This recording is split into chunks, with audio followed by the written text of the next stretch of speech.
여러분이 두려워하는 그 침묵은 끝이 아닙니다. 그것은 새로운 시작을 알리는 인문의식과 같습니다. 지금까지 정말 잘해오셨습니다. 내면의 악마와 맞서 싸우고 깊은 상처를 치유했습니다.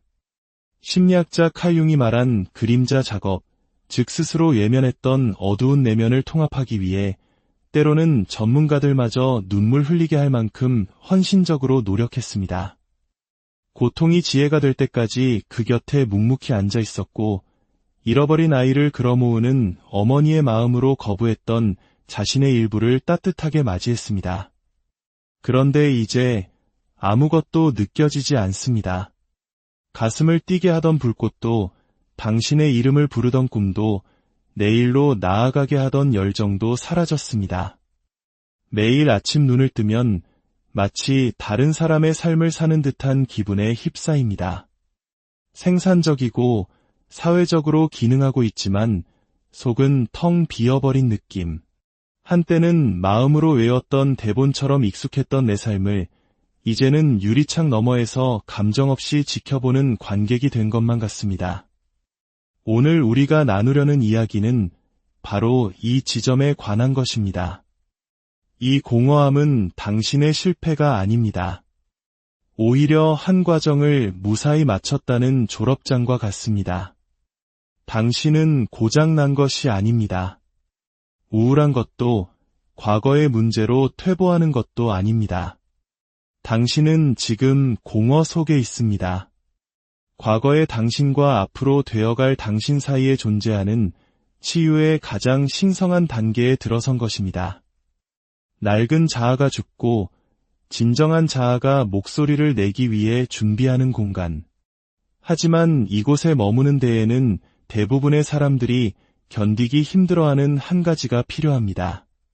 바로 공허함으로부터 도망치지 않고 그 자체를 신뢰하는 것입니다. 이 이야기가 당신의 마음을 울린다면 잠시 시간을 내어 좋아요와 구독을 눌러주세요. 여러분의 작은 관심은 저희가 계속해서 이러한 깊이 있는 대화를 이어나갈 수 있는 큰 힘이 됩니다. 또한 여러분의 공유는 비슷한 길을 걷고 있는 또 다른 누군가에게 따뜻한 등불이 되어줄 수 있습니다. 모든 분들의 삶에 평화와 은총이 깃들기를 바랍니다. 아침 커피잔에서 피어오르는 김을 바라보는 수진 씨가 있습니다.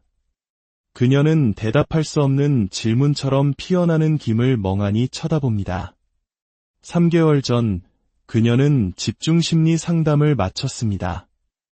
6개월간의 그림자 작업은 그녀를 완전히 뒤집어 놓았다가 다시 조립한 듯한 느낌을 주었습니다.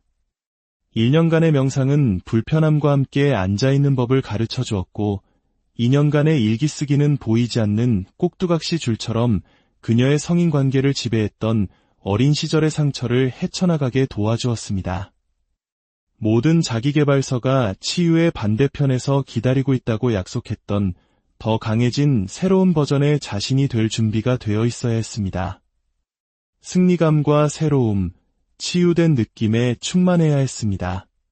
하지만 대신 그녀는 텅 빈 느낌을 받습니다.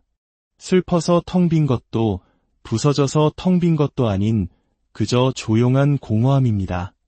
너무나 깊고 불안할 정도로 고요합니다. 한때 그녀의 생각을 온통 차지했던 직업은 이제 다른 사람의 영화를 보는 것처럼 느껴집니다. 회의에 앉아 올바른 말을 하고 적절한 기여를 하는 자신을 발견하지만 마치 다른 누군가가 자신의 입을 조종하고 있고 자신은 아주 먼 거리에서 그저 관찰하고 있는 것 같습니다. 예전에는 활력을 주었던 사회적 약속들은 더 이상 맞지 않는 옷을 입은 것처럼 느껴집니다. 어쩐지 더 예민해지고 더 날것이 된 피부에 거친 옷감이 스치는 기분입니다.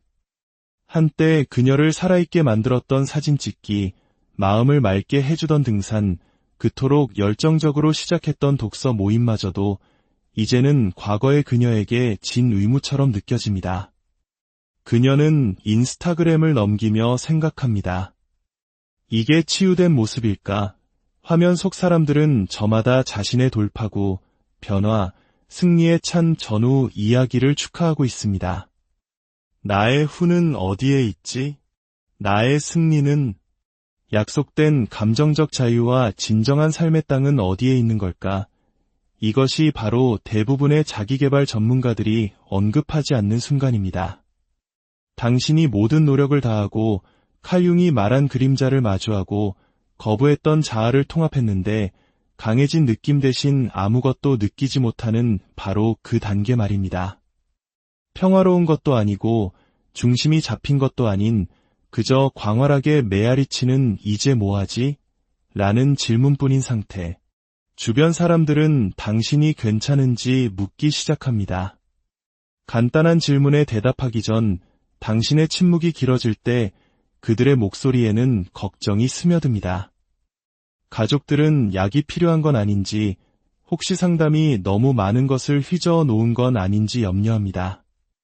당신 스스로도 치유하려던 과정에서 무언가 본질적인 것을 망가뜨린 건 아닌지, 자신을 너무 철저히 해체해서 재구성할 것이 아무것도 남지 않은 건 아닌지 의심하게 됩니다. 만약 제가 지금 당신이 있어야 할 바로 그곳에 있다고 말한다면 어떨까요? 이 공허가 진정한 자아의 부재가 아니라 너무나 순수해서 어떤 위제도, 연기도, 증명할 필요도 없는 무언가의 현존이라면 어떨까요? 당신이 경험하는 이 텅 빈 느낌이 해결해야 할 문제가 아니라 머물러야 할 신성한 공간이라면요? 당신의 치유가 잘못된 것이 아니라 너무나 제대로 이루어져서 진정한 당신이 아니었던 모든 것이 녹아내리고 모든 연기가 멈출 때 무엇이 남는가? 라는 영원한 질문만이 남게 된 것이라면 어떨까요? 잠시 저와 함께 숨을 쉬어보세요. 갈비뼈 사이의 공간이 확장되는 것을 느껴보세요. 숨이 저절로 쉬어지는 것을 알아차리세요.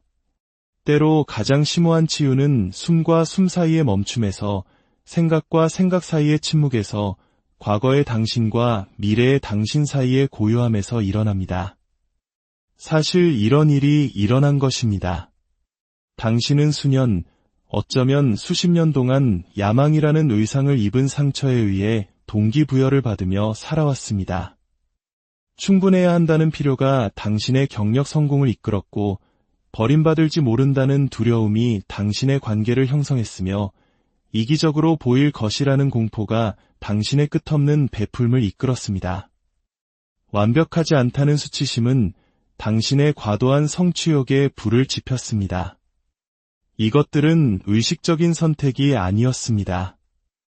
그것들은 배경에서 조용히 실행되는 생존 메커니즘이었습니다. 마치 그 존재조차 몰랐던 정교한 엔진이 갑자기 멈출 때까지 당신을 계속 움직이게 하고 성취하게 하고 생산하게 만들었던 것처럼 말입니다. 그림자 작업은 단순히 이 상처들을 치유하는 데 그치지 않습니다. 그것은 그 전체 기계장치를 폭로합니다. 마치 공연 중에 극장의 불을 켜는 것과 같습니다. 갑자기 세트가 판지로 만들어졌다는 것을, 감정들이 대본에 따른 것이었다는 것을, 그리고 당신이 오디션을 본 기억도 없는 연극에서 배우이자 관객이었다는 것을 깨닫게 됩니다. 당신의 삶이 얼마나 많이 칼융이 페르소나라고 불렀던 것, 즉 세상을 살아가기 위해, 받아들여지기 위해, 생존하기 위해 쓰는 가면에 의해 움직였는지 보게 됩니다. 성공을 통해 인정을 받아야 했던 성취자, 필요에 의해 정체성을 찾았던 돌봄 제공자, 결과를 통제해야만 안전함을 느꼈던 완벽주의자, 권위에 반항함으로써 자신을 정의했지만 여전히 그 반항하는 대상에 의해 통제되고 있었던 반항아. 그림자 작업은 이러한 거짓된 동기부여 요인들을 하나씩 해체합니다. 어린 시절 느낄 수 없었던 분노를 집으로 환영하고 두려워하도록 배운 이기심을 건강한 자기주장으로 재구성합니다. 수치스러워했던 게으름을 휴식에 대한 자연스러운 필요로 인식하고 숨겨야만 했던 의존성을 연결에 대한 기본적인 인간의 요구로 인정합니다. 이 모든 것이 통합되고 수용되며 마침내 고국으로 돌아온 난민처럼 환영받습니다. 하지만 바로 여기서 대부분의 사람들을 과거의 패턴으로 되돌아가게 만드는 역설이 발생합니다. 더 이상 그림자로부터 도망치지 않을 때, 더 이상 무의식적인 상처에 의해 움직이지 않을 때, 더 이상 지금의 당신이 아닌 다른 누군가가 되어야 한다는 절박한 필요에 의해 동기부여되지 않을 때, 당신에게 동기를 부여할 것은 무엇이 남을까요? 바로 공허입니다. 당신의 페르소나가 죽고 진정한 자아가 태어나는 사이의 공간. 진정한 당신이 아니었던 모든 것이 녹아내린, 그러나 진정한 당신이 아직 말하는 법을 배우지 못한 그 임신한 듯한 공허함. 융은 위험한 중간 통로, 즉 낡은 정체성은 녹아내렸지만 새로운 정체성은 아직 결정되지 않은 상태를 초월적 기능이라고 불렀습니다. 그것은 마치 공중그네에서 한쪽 그네를 놓았지만 다른 쪽 그네는 아직 잡지 못한 허공에 떠 있는 것과 같습니다. 대부분의 사람들은 이 단계에서 공황 상태에 빠집니다. 그들은 무언가라도 느끼기 위해 다른 누군가가 되려고 애쓰지 않을 때 자신이 누구인지 모르는 그 끔찍한 자유 속에 앉아있기보다 낡은 패턴, 낡은 동기, 낡은 존재 방식으로 서둘러 돌아갑니다. 전직 기업 변호사였던 민준 씨는 그것을 완벽하게 묘사합니다. 저는 제가 결코 제대로 마주한 적 없었던 아버지의 불인정에 이끌려 오르고 싶지도 않았던 사다리를 15년 동안 올랐습니다. 아버지는 단 한 번도 저를 자랑스러워한다고 말씀하지 않으셨고, 그래서 저는 외부의 인정에 중독되었습니다. 소송에서 이기고 파트너가 되고 비싼 물건을 사며 제가 성공했다는 것을 증명하려 했죠. 상담과 그림자 작업을 마친 후 모든 것이 너무나 명확하게 보였습니다. 예전에는 활력을 주던 소송들이 무의미하게 느껴졌고 중요했던 돈은 공허하게 느껴졌으며 저를 정의했던 지위는 다른 사람의 옷을 입은 것처럼 느껴졌습니다. 저는 우울했던 게 아니었습니다. 그저 상처에 의해 동기부여되는 것에 지쳤을 뿐입니다. 하지만 그 대신 무엇이 저에게 동기를 부여할지는 몰랐습니다. 바로 이 지점에서 대부분의 사람들은 자신이 후퇴하고 있다고 생각합니다. 그들은 공허를 우울증으로, 게으름으로, 영적 회피로, 혹은 일종의 치료 실패로 해석합니다. 그들은 그저 모른다는 불편함에서 벗어나기 위해 새로운 목표, 새로운 프로젝트, 생산성을 느낄 새로운 방법들을 만들어내기 시작합니다. 과거의 자신과 앞으로 될 자신 사이에 그 의미 있는 멈춤 속에 앉아있는 것을 피하기 위해 새로운 관계, 새로운 직업, 새로운 정체성으로 서둘러 뛰어듭니다. 하지만 만약 그 공허가 탈출해야 할 대상이 아니라 거주해야 할 대상이라면 어떨까요? 이 신성한 공허함이 전례 없는 무언가를 위한 공간을 만드는 당신 정신의 방식이라면 어떨까요? 상처나 두려움, 필요가 아닌 당신의 본질적인 자아의 조용한 권위에 의해 동기부여되는 산말입니다. 당신의 본질적인 자아는 내가 끝없이 베풀지 않으면 나는 누구인가? 내가 필요하지 않다면 나의 가치는 무엇인가? 와 같은 질문을 하지 않습니다. 그 가치를 알기 위해 외부의 인정을 필요로 하지 않기 때문입니다. 살아있음을 느끼기 위해 끊임없는 움직임을 필요로 하지 않습니다. 가치 있음을 느끼기 위해 성취를 필요로 하지 않습니다. 사랑받기 위해 완벽함을 필요로 하지 않습니다. 그것은 그저 존재할 뿐입니다. 그리고 공허 속에서 당신은 처음으로 그것을 만나게 됩니다. 모든 것을 바꾸는 깨달음은 바로 이것입니다. 공허는 당신 목적의 부재가 아닙니다. 그것은 당신의 꾸밈없는 자아의 현존입니다. 수년 동안 당신은 나는 무엇을 해야 할까? 나의 소명은 무엇일까? 나의 열정은 무엇일까? 라고 물어왔습니다. 이것들은 잘못된 질문입니다. 그 질문들은 당신의 가치가 행동하고 생산하고 세상에 무언가를 기여함으로써 온다고 가정합니다. 하지만 융은 현대 심리학 대부분이 여전히 어려움을 겪는 급진적인 무언가를 이해했습니다. 바로 개성화, 즉 진정으로 자신이 되는 과정은 종종 심오한 공허함에서 시작된다는 것입니다. 당신이 제공할 것이 없어서가 아니라 마침내 진정으로 당신 것이 아닌 것은 어떤 것도 제공하기를 거부하기 때문입니다. 목적이 부족해서가 아니라 당신의 가장 깊은 목적이 어쩌면 사과나 연기 없이 그저 당신 자신이 되는 것일 수 있다는 것을 발견했기 때문입니다. 공허 속에서 당신은 전례 없는 것을 신뢰하라는 요청을 받습니다. 당신의 가치가 생산성에 달려있지 않다는 것, 당신의 가치가 성취로 측정되지 않는다는 것, 당신의 정체성이 역할에 의존하지 않는다는 것, 당신의 사랑스러움이 연기에 조건부이지 않다는 것, 이것은 자아에게는 끔찍한 일입니다. 자아의 임무는 통제의 환상을 유지하고 당신을 계속 움직이게 하고 당신이 하는 일이 곧 당신 자신이라고 설득하는 것입니다.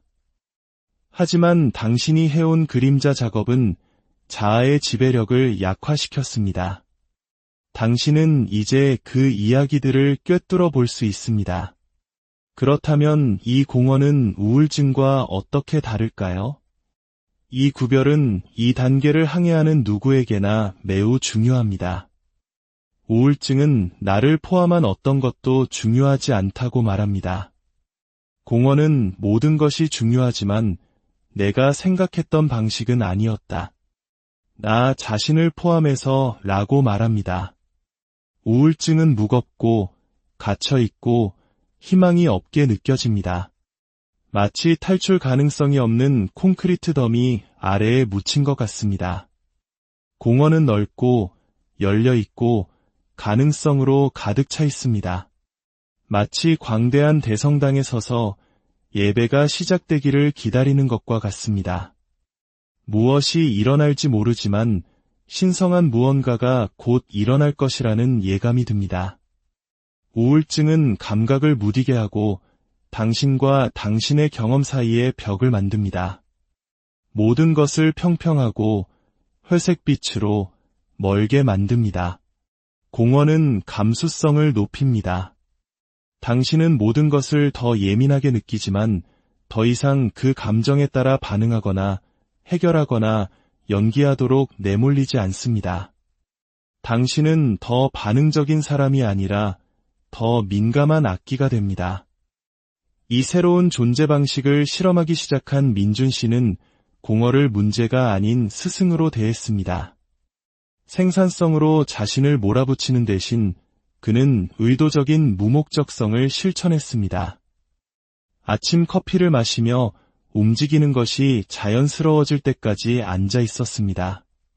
때로는 10분, 때로는 1시간. 그의 일정이 아닌 그의 몸이 시간을 결정하게 했습니다. 목적지 없이 산책을 하며 그의 발이 방향을 선택하게 했습니다. 그 결과 수년간 살았음에도 불구하고 한 번도 알아채지 못했던 동네의 구석구석을 발견했습니다. 그는 처음에는 끔찍했습니다. 제 모든 정체성은 유용하고 생산적이며 항상 더 크고 더 나은 것을 향해 나아가는 것에 기반을 두고 있었으니까요. 하지만 천천히 그 모든 움직임 아래에 있는 무언가를 감지하기 시작했습니다. 어디론가 갈 필요도 무언가가 될 필요도 없는 것. 왜냐하면 그것은 이미 완전했기 때문입니다. 라고 고백합니다. 심리학적으로 말하면 그는 융이 대문자 S로 표현한 자기에 접근하고 있었습니다. 끊임없는 인정과 같이 확인이 필요한 에고가 아니라 그저 존재하는 본질적인 자기. 결코 상처받지 않았고 아무것도 증명할 필요가 없었던 그 자기 말입니다. 하지만 이 단계가 그토록 어려운 역설은 바로 이것입니다. 당신의 본질적인 자기에 접근하는 것은 종종 당신이 자신이라고 생각했던 모든 것을 잃는 것을 요구합니다. 당신의 정체성, 동기, 방향 감각, 목표, 야망. 이 모든 것을 내려놓아야만 언제나 진실이었지만 당신의 연기하는 자아의 소음 너머로 들을 수 없었던 것을 위한 공간이 만들어집니다. 터닝포인트는 팡파르나 극적인 계시와 함께 오지 않습니다. 그것은 조용한 인식으로 새벽이 밝아오는 정확한 순간을 알아차리는 것처럼 미묘하고 점진적으로 다가옵니다. 당신은 어둠이 부드럽게 걷히고 이전에는 없었던 곳에 빛이 있다는 것을 깨닫게 됩니다. 터닝포인트는 공허가 끝날 때가 아니라 당신이 그것을 끝내려는 시도를 멈출 때 옵니다. 동기부여가 돌아올 때가 아니라 그것이 익숙한 형태로 돌아와야 한다는 요구를 멈출 때 옵니다. 다음에 무엇이 올지 알 때가 아니라 모르는 상태에 편안해질 때 옵니다. 당신이 더 나아졌다고 느낄 때가 아니라 텅 빈 느낌이 바로 치유가 충분히 깊어져 당신의 핵심에 닿았을 때의 모습일 수 있다는 것을 깨달을 때 옵니다. 어느 날 당신은 일어나서 더 이상 공허와 싸우고 있지 않다는 것을 깨닫습니다.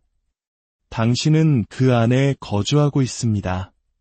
그리고 그 거주 안에서 전례 없는 일이 일어나기 시작합니다.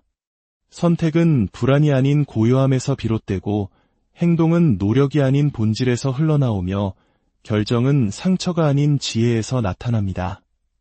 당신이 삶을 밀어붙이는 대신 삶이 당신을 통해 움직이기 시작합니다. 이것은 새로운 동기와 목표를 가진 옛 자신으로의 복귀가 아닙니다. 이것은 당신의 본질적인 자아의 출현입니다. 처음으로 연기와 성취, 그리고 외부의 인정을 통해 사랑받을 가치가 있음을 증명하려는 끝없는 시도의 소음 너머로 들을 수 없었던 언제나 그곳에 있었던 바로 그 자아입니다. 매일 아침 계획과 할 일 목록으로 시작하는 대신 단 5분만이라도 그저 존재해보세요. 세상이 당신에게 무엇을 필요로 하는지 확인하기 위해 휴대폰을 잡기 전에 수년간 해왔던 자동적인 방식으로 커피를 내리기 전에 그저 당신의 피부 안에서 존재하는 것입니다. 그리고 스스로에게 물어보세요. 오늘 나를 통해 무엇이 드러나고 싶어 하는가? 무엇을 성취해야 하는가? 무엇을 해야 하는가가 아니라 오늘 세상 속에서 나의 독특한 존재를 통해 무엇이 표현되기를 원하는가? 때로 그 대답은 휴식일 것이고 때로는 창조일 것이며 때로는 진정한 대화일 것입니다. 내용은 중요하지 않습니다. 중요한 것은 당신이 조건화된 자아가 아닌 당신의 본질적인 자아로부터 지시를 받기 시작했다는 사실입니다. 공허는 새로운 목표와 프로젝트로 채워져야 할 빈 공간이 아닙니다. 그것은 당신이 억지로 무언가를 만들어내려는 시도를 멈출 때에만 나타날 수 있는 잠재력으로 가득 찬 임신한 공간입니다. 그것을 무덤이 아닌 자궁으로 생각하세요. 당신은 사라지고 있는 것이 아니라 잉태하고 있는 것입니다. 당신은 자신을 잃고 있는 것이 아니라 당신이 받아들여지기 위해 되어야 한다고 생각했던 모든 것 아래에서 진정한 자신을 발견하고 있는 것입니다. 융은 이렇게 썼습니다. 한겨울의 깊은 곳에서 나는 마침내 내 안에 불굴의 여름이 있음을 알게 되었다. 당신의 공허는 바로 그 겨울입니다. 비옥하고 필수적이며 다가올 것을 위해 땅을 준비하는 시간입니다. 당신의 본질적인 자아는 그 불굴의 여름입니다. 언제나 그곳에서 자유롭게 나타나고 표현될 수 있는 조건이 갖춰지기를 인내심 있게 기다리고 있습니다. 당신은 이곳에 있다는 이유로 망가지지 않았습니다. 길을 잃은 것도 후퇴하는 것도 아닙니다. 당신은 인간의식이 경험할 수 있는 가장 신성한 통로에 있습니다. 본질로의 핵이 타고난 가치의 기억, 당신은 이미 가치 있었기에 가치 있는 존재가 될 필요가 없었다는 인식의 과정에 있습니다. 공허함을 신뢰하십시오. 알지 못함을 신뢰하십시오. 과거의 당신과 앞으로 되어갈 당신 사이의 조용한 공간을 신뢰하십시오. 비록 사라지는 것이 당신이 자신에 대해 알고 있던 모든 것처럼 느껴질지라도 나타나는 것이 사라지는 것보다 더 진짜임을 믿으십시오. 세상은 이 공허가 해결해야 할 문제이고 약으로 치료해야 할 우울증이며 가능한 한 빨리 지나가야 할 단계라고 당신을 설득하려 할 것입니다. 하지만 당신은 이제 더 잘합니다. 어떤 신성한 과정은 서두를 수 없다는 것을, 어떤 선물은 오직 침묵 속에서만 받을 수 있다는 것을, 어떤 진리는 모든 소음이 멈출 때에만 들을 수 있다는 것을, 당신의 공허는 해결해야 할 문제가 아니라 걸어가야 할 문입니다. 그리고 그 반대편에는 낡은 당신의 새로운 버전이 아니라 당신의 본질적인 자아가 기다리고 있습니다. 조용하고 온전하며 흔들림 없는 어둠을 통과하는 여정의 가치가 무한히 있는 바로 그 자아입니다. 공허가 당신을 집으로 부르고 있습니다.